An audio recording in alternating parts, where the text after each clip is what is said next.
Hello. Alright, thank you for clicking on my video.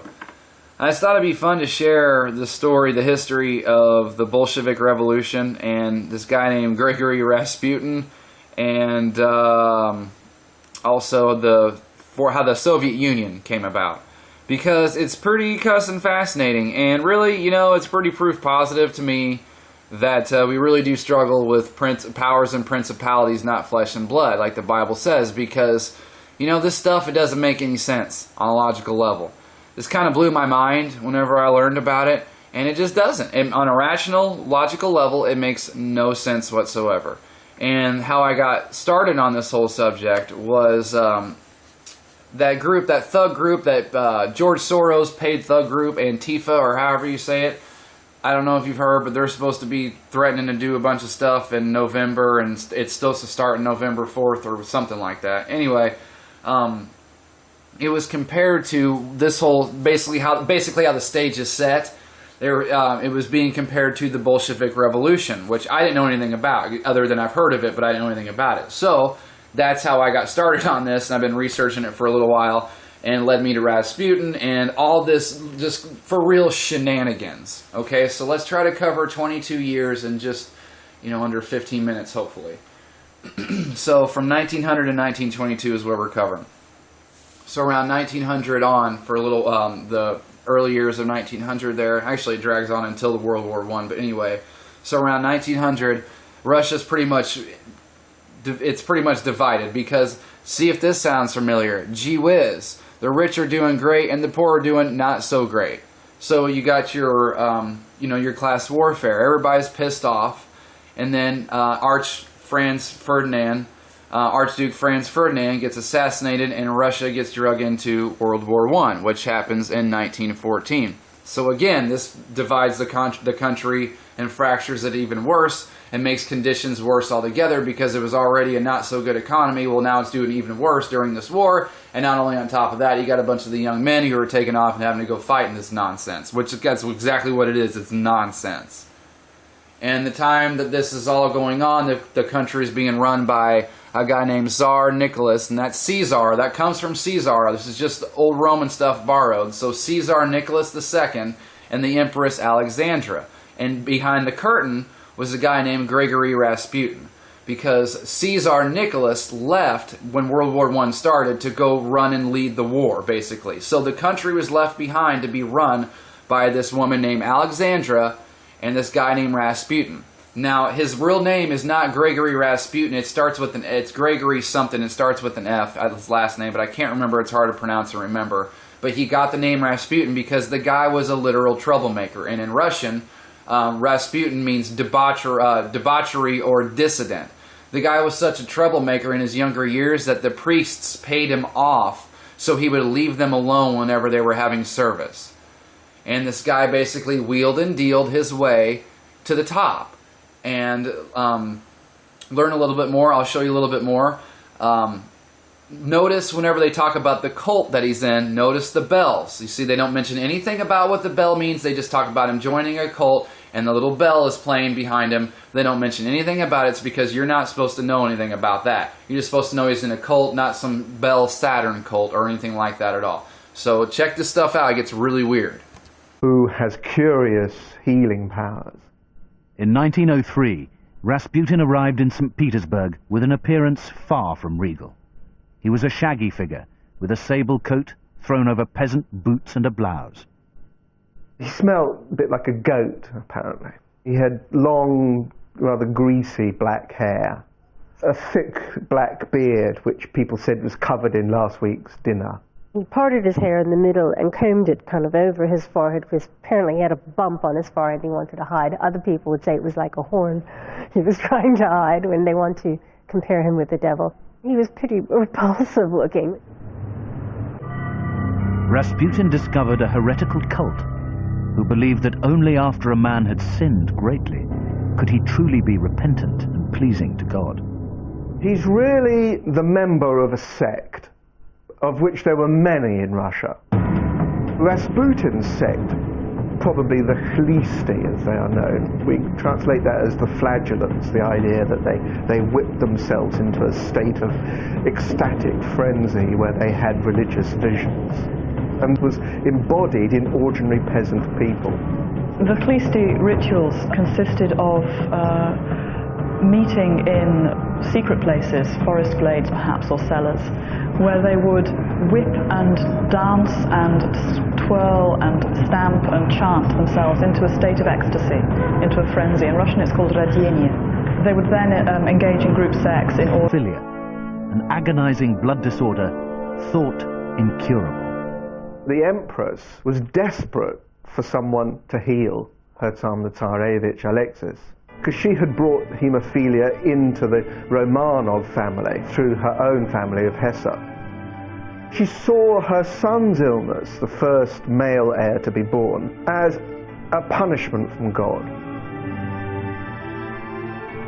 In November 1906, Rasputin was summoned to the royal palace at Tsarskoe Selo to see if his mystical ability to heal could help.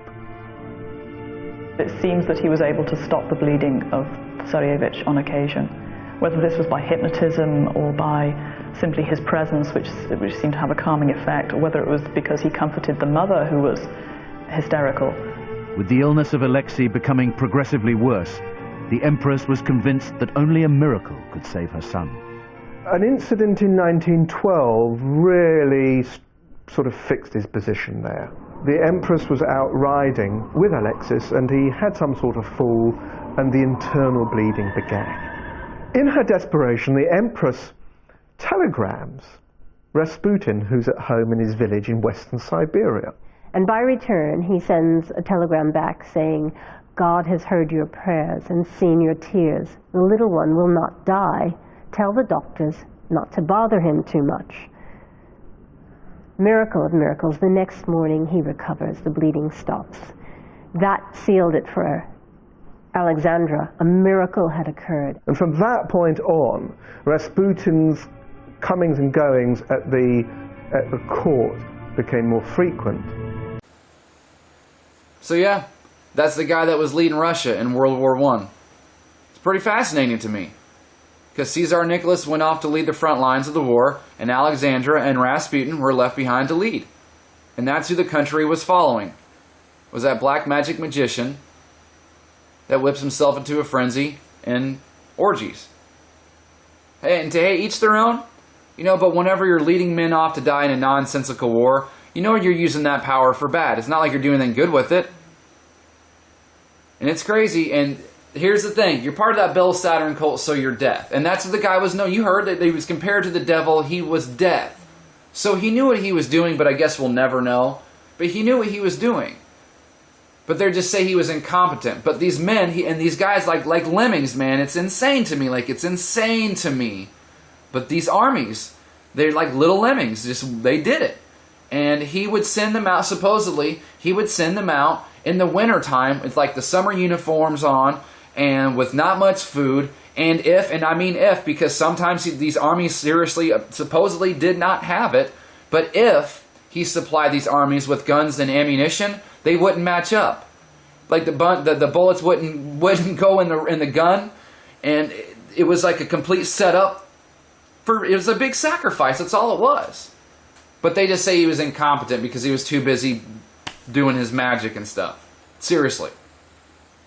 And then to make it all even funnier, because this is the real kicker, Alexandra was born in Germany, and her father was born in Germany, and her grandmother was Queen Victoria of England. But there's none of that family is British. They're German. They changed from German to British after World War I because of the anti-German sentiment, because the Russians were fighting the Germans in World War I. And Edward VII was Queen Victoria's son, and Elizabeth II, as right now, Queen Elizabeth II, she is Edward's great-granddaughter. All of them people are German. So, and the Russians knew this, so they started to get pissed because they said, wait a minute here, we've got a black magic magician and a German leading us to war against the Germans. So right now they're going, what is going on? What is going on? what is going on? Come on, it's so good. I missed that show. Anyway, so yeah, so they were all kind of like, we got to do something about this. And so these things called councils were formed, which is, the word council is Soviet in Russian, and the Bolsheviks got together and they basically overthrew Alexandra and Rasputin. And then there was, and that was all led by Lenin, which then led to another war, the Civil War, the Russian Civil War, which I think lasted for 5 years, but it ended in 1922. And that was between it was also, the Soviets were also, the councils were also involved. There was a Red Army, a White Army, and a Green Army. The Red Army was the communists and the socialists. The White Army was the capitalists. Does any of this sound familiar at all? It's the same stuff all over again. Gee, communists versus capitalists, and who would have thought?